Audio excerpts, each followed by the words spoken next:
Hello everyone, previous video में हमने सीखा था मैटर किसे कहते हैं, नॉन मैटर किसे कहते हैं। मैटर के टाइप के बारे में सीखा था। एक होता है मिक्सचर, दूसरा होता है प्योर सब्सटेंस। मिक्सचर के भी दो टाइप होते हैं, एक होता है होमोजेनियस मिक्सचर, दूसरे होते हैं हेटेरोजेनियस मिक्सचर। प्योर सब्सटेंस के भी दो टाइप होते हैं, एक होते हैं एलिमेंट, दूसरा होता है प्योर सब्सटेंस। एलिमेंट और प्योर सब्सटेंस दोनों ही हमने सीख लिया था। आज हमने लास्ट टॉपिक सीखेंगे मिक्सचर के दो टाइप, इसके बारे में सीखते हैं। चलो, मिक्सचर के दो टाइप होते हैं, एक होते हैं होमोजेनियस, दूसरे होते हैं हेटेरोजेनियस। होमोजेनियस किसे कहते हैं? ये यूनिफॉर्मली डिस्ट्रीब्यूटेड होता है but ion of solution.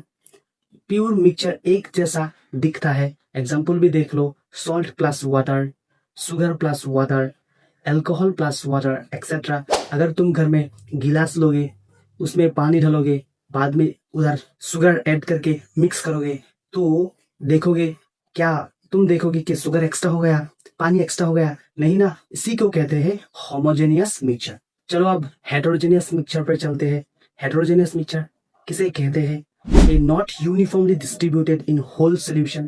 Pure mixture एक जैसा नहीं दिखता है। एग्जाम्पल भी देख लो, petrol plus water, sand plus water, oil plus water. एक गिलास लोगे, उसमें सैंड डालोगे, सैंड मतलब रेत और उसमें पेट्रोल डालोगे, क्या ऑयल डालोगे, क्या तुम एक जैसा मिक्सचर दिखते हो? नहीं ना, इस सेपरेट देखते हो। ऑयल अलग हो जाता है, सैंड अलग हो जाता है, रेत अलग हो जाता है। इसी को कहते हैं हेटेरोजेनियस मिक्सचर। चलो अब चलते हैं अगले टॉपिक पर। Effect of physical state, stage of matter, solid state, liquid state and gaseous state.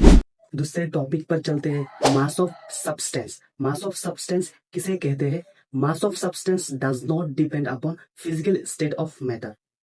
जो मास ऑफ सब्सटेंस होता है वो फिजिकल स्टेट पर डिपेंड नहीं करता। एग्जाम्पल भी देख लेते हैं, 10 ग्राम वाटर वेपर, अगर इसको कंडेंसेशन करे तो 10 ग्राम वाटर लिक्विड ही रहेगा। अगर इसको और करे तो 10 ग्राम ही रहेगा। अगर आइस पे कन्वर्ट करें तो 10 ग्राम ही रहेगा। चलो अब अगली टॉपिक पर चलते हैं, number of molecules. Number of molecules और atom does not depend upon physical state of matter.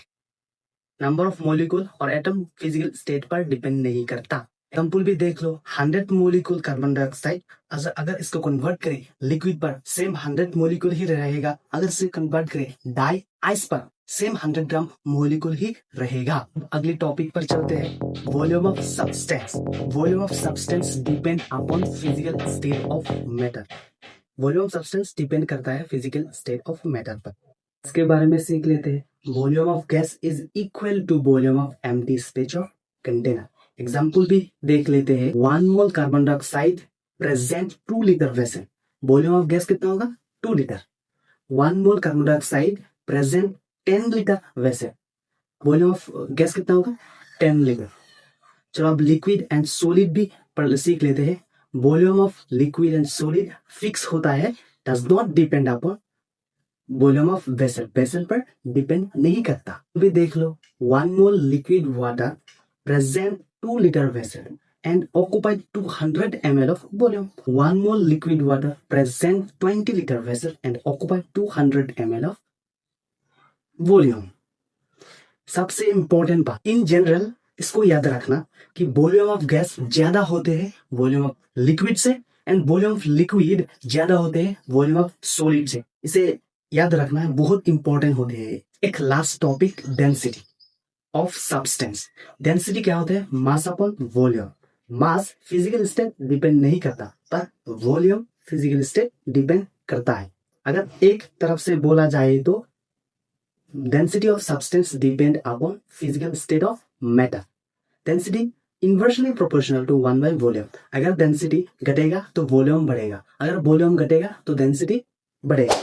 आशा करता हूँ कि जो मैंने सिखाया तुम लोग को समझ में आया। अगर समझ में आया तो पेज को फॉलो करना मत भूलना। सो बाय।